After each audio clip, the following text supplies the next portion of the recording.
ka meeting kabadde abrupt batukubidde ku makya nenda banga obuvunaanyizibwa obumunsi obuwumuzaamu nzijeko mu meeting mpulirize era mpuliriza buli kibadde kyogerwa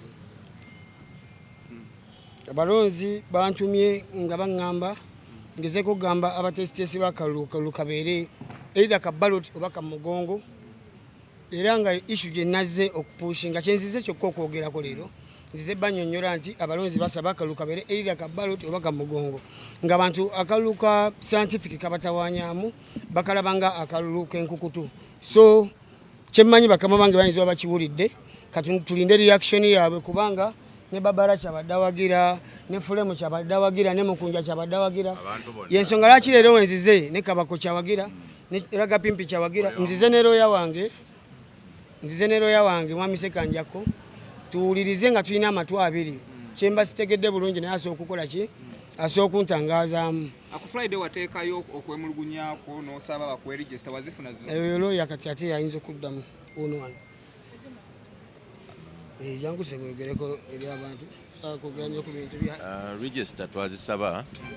era ne batuddamu nga basuubiza nti bajja kuzitufunira naye n'okutuuka essaawa ya kaakati tebannazituwa okuggyako kimu kyokka kye beekwasa nti balina ze bamuweereza ku WhatsApp naye amateeka si bwe gati bwe gagamba ebiwandiiko ebitongole ebiwandiiko ebikwatagana n'okulonda bibeera nga bifulumiziddwa nga biriko n'emikono nga bisayiningiddwa nga biriko ne stamp ngero oyo yabifulumiza akakasa nti byebiwandiiko ebituufu yes bakuwadde ensonga ati bayongezaayo akalulu paka ali kakubwa leero ate leero muzze mu meeting mbeebaza nnyo bakama bange baŋŋambye nti bayongezaayo olw'ensonga nti looya wange ono yabawandiikira ne bongezaayo bongere okusomesa abantu ennonda eno naye ng'ate nze nkyali mu kwemulugunya kalulu kano kalina kubanga kaalaali si kankukutu bantu batono nnyo bamanyi enkola ya scientific wano mu Uganda wano ate ffe abayimbi ebyaffe biba nnyo byalaali kyova olaba abafaani abo twagala nnyo tukkirize public opinion yaabwe ngeze mu kalulu kano kubanga nabo bennyini we bali babaddewo in service be batuzadde be batuleze be batubeereddewo mu mbeera yonna kanyongere okuteeka obwesiga mu bakama baffe osanga banawuliriza okusaba kwaffe byebyo bibadde ebigambo byange sagala kuba negative kati kambere mugumiikiriza bagiŋŋamba on short notice nze munange omulimu gwange gwa kuyimba bambukinga before ate neewala nnyo embeera eddawo nga sikoze kubanga njimiitinze emirundi miki mingi ate ffe okuyimba ye maama ye taata kutuno tuli mu kalulu tulina okefandingira nina okugenda nnoonya ssente ate zintwala mu guki mu regions endala kati tosobola kuŋŋamba nti ate nkansolinge ekivulu kye nakwata edda on short notice so naawe nalabawo ekituli naye kyemmanyi nawe bakitegeera yamaani baŋŋambye on short notice naye nina wenziruka mu kuziika simanyi oba nabasanga nobasanga naye kumpi nansana ekintu kimu akalulu kabeere feya akalulu tutiikinge tukasuuleyo kuba ate n'ekirala covid yaggwawo tewakyaliwo bya scientific ebintu byonna byonna babigulagula ddabi buli kintu bakigula buli kintu era n'essaawa eno kyetuliko era kyetwagala tetulina kyetweraliikiridde just tweraliikiridde nga abantu tebalina ya time kyetweraliikiriddemu ko mikwano gyaffe nga tegirina network egiri ebundi bujjo egiri ekapcholwa egiri ewa egiri ekalamoja kuba ffe tuyimba Uganda yonna tuli mu mbeera embi nga tetumanyi nti ku ssaawa emu ze banaaba balonda Megadi ajja kuba yeebasa ow'ebulaaya ebbaasi ya 13 naye ate balanga kabako okuyimba eggulu kyanguwa watya bagamba okujjako e Kampala kuba Kampala we wali headquarters z'emiziki n'ekisembayo bannange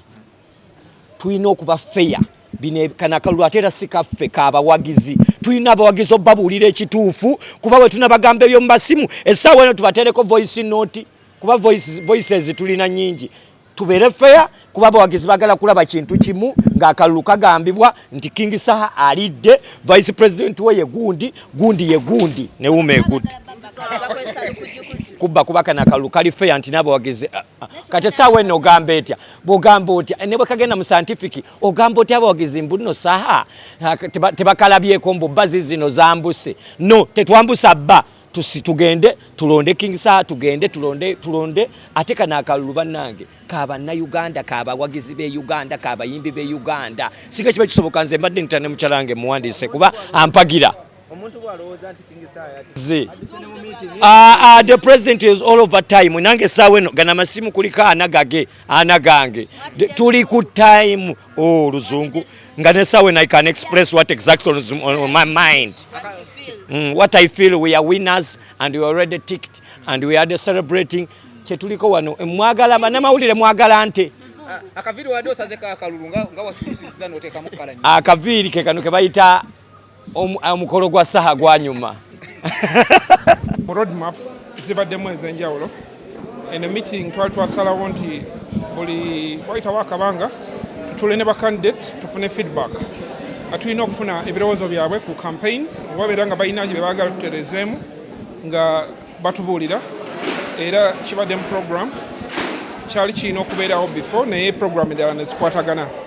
kati twasazeewo leero tubayite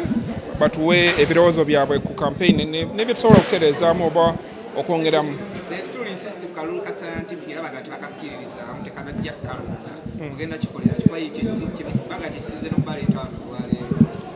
electoral committee bagiwa obuyinza ng'obuyinza buva mu constitution ya umma okutegeka akalulu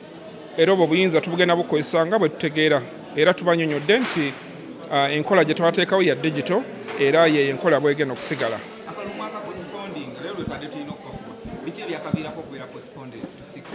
akalulu twakapostponing okuva ku 23 May paka ku 6 June nga twagala kwongerayo ku obudde obw'okusomesa abalonzi enkola y'okulonda twagenda okibalamu ng'okusomesa kwe tubadde tukoze wiiki 2 kulabika tekumaze ne tugamba twongereyo wiiki 2 endala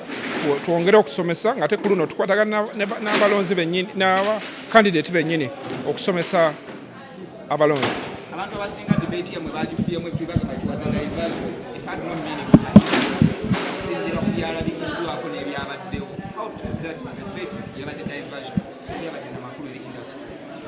debate yabadde yateekebwawo okwongeramu campaigns eringa climax ya campaign naye nga real intention yabadde kuwa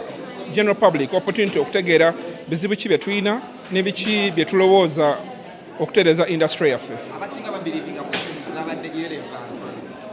tezabadde ntufu zinakubuuzibwa ku bintu binyigiriza industry all the questions zibadde kubuuza ba candidates n'ebyenjawulo questions zabadde relevant kubanga ebisinga bye byennyini bye tuliko nga industry tuyita mu bizibu bingi naye nga tebabitegeera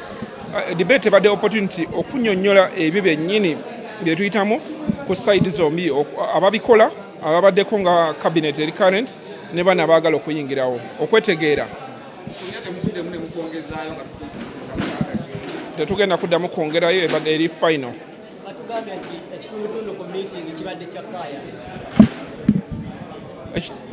meeting ebeera yakubaganya birowoozo oluusi mu kubaganya ebirowoozo mubeeramu okwokwesika omuguwa naye ngaera kisigala mu kubaganya birowoozo Sindi twamutegeezezza tetutegedde lwaki tazze ndowooza tujja kufuna ensonga ze nga tumaze wano naye ng'abadde ajjumbira meeting zonna omuntu okumisingako meeting emu kitegeerwa okusinziira ku byalabika mu debate abamu bagamba pitemu yavaako engeri gye yali yeeyisamu gye yali adebatinga nga bamubuuza ebintu byaddamu bintu birala lwaki wanominating abantu abaavaako pitemu abadde candidate mulungi yenyonyoddeko byonna byonna bye bamubuuza era wogamba nti yavaako mbasi kutegedde naye nga Lord Bitem akoze n'asukka we tubadde tusuubira abasinga baali tebamumanyi naye bamutegedde ate abaali bagamba tebamumanyi mu debate bwe twategeera nti actually bamumanyi just babadde tebamutegeeranga bulungi era nga omuntu candidate yenna woovayo okwesimbawo kisuubira nti oba olina okwerangirira era atuwadde chance neyenyonyolako bulungi nnyo ne tutegeera nti Bitem naye abaddeyo ng'akola emirimu naye nga emirimu gye abasinga bagimanyi naye nga ye omuntu agikola balayika badde tebamumanyi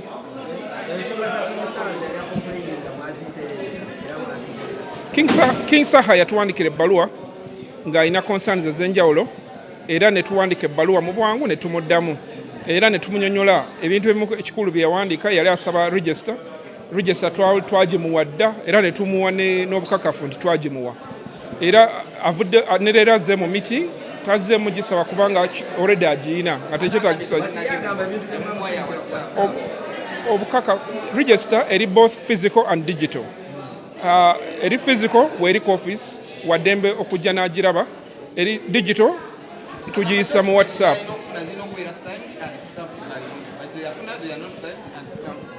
Saha tayingira nko mu ofisi yaffe ye ng'omuntu bukya campaign zitandika abadde ajja mu meetings neera wagira wonna twabagamba nti ebikwata ku register ojja mu office ogifuna.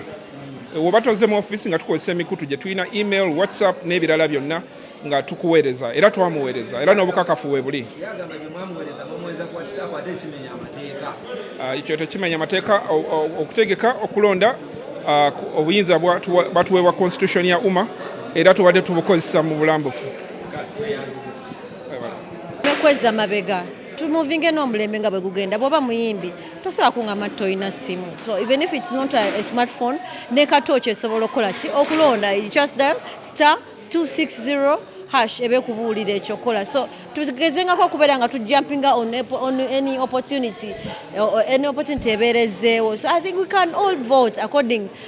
to the way I know musicians twagala ne tutambula eggwanga lyonna abantu bali modern yonna and they are ready to vote balina amasimu. Ekyo tuleme kujerega nnyo bayimbi baffe balina amasimu.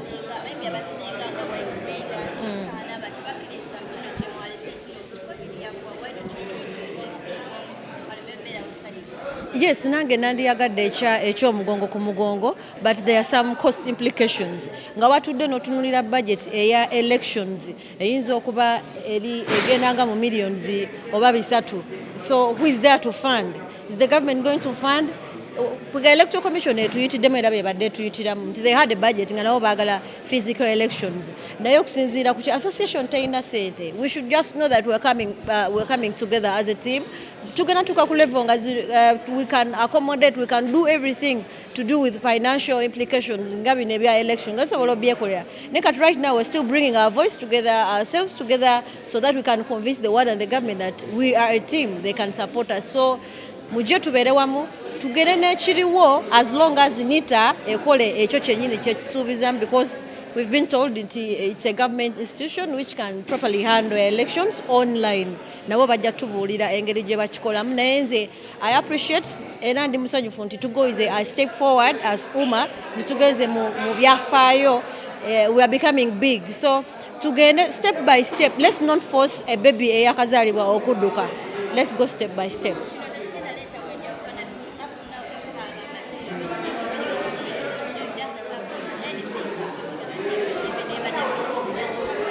Ebyo tubisuubira buli lwoti ebigambo ng'okola ekintu you can't move. Bwana kiwa obudde ajja kukitegera nti kina essaawa eno si yakukaayana, si yakukwandika buzina, we are one. Let us come together as a team. Ye bw'aba agamba nti online eganye tewali sente, is there any person gwalese on board nti abawadde sente baganya okola? So sometimes tukayane nga naye kyokayanako kiraba naawe otekawo way forward. Yes, twagala basimbe emigongo naye abaana abakolako waliwo akolera obwereere, ebifo bya bwereere, ballot papers za bwereere, everything costs money. So I think bwe tuba tukayana naffe tubeere realistic, tubeere realistic when we are saying anything.